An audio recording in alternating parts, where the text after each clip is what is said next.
नमस्कार, मैं आप सभी का सपनों से बुनी कहानियाँ की आज की कड़ी में हार्दिक स्वागत करता हूँ। आज की कहानी का नाम है सेकंड हैंड रेजर कूलर। यह लेखक की काल्पनिक मौलिक रचना है। इस कहानी में सभी नाम, पात्र, व्यवसाय, स्थान और घटनाएं या तो लेखक की कल्पना की उपज हैं या काल्पनिक तरीके से उपयोग की गई हैं।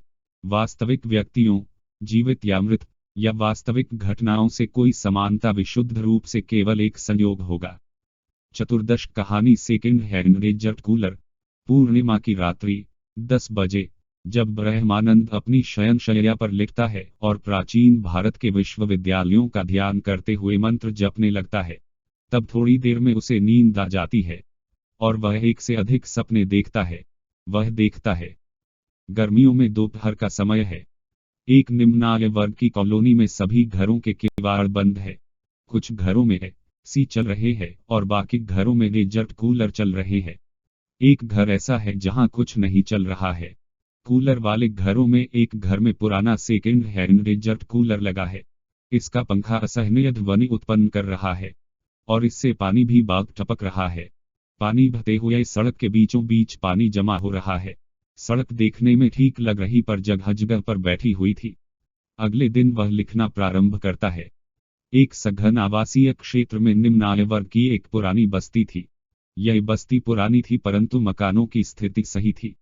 एक दो मकानों की छत के पानी के निकासी का पाइप टूटा हुआ था, जिस कारण से बारिश का पानी या फिर छत की धुलाई का पानी सड़क पर एकत्रित हो जाता था। दुर्भाग्य से सड़क भी बीचों बीच में बैठ गई थी और सड़क का ढलान इतना खराब था कि सड़क पर कहीं भी पानी फेंका जाए वो सड़क के बीचों बीच एक तरफ एकत्र हो जाता था।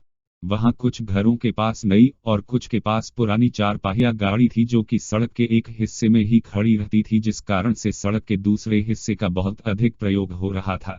इस कारण से सड़क बीचों बीच एक और बात बैठ गई थी। सड़क का वो हिस्सा जिस घर के सामने पड़ता था, उस घर में एक बूढ़ी स्त्री रहती थी। घरों की कतारों के बीच एक घर अलग खड़ा था।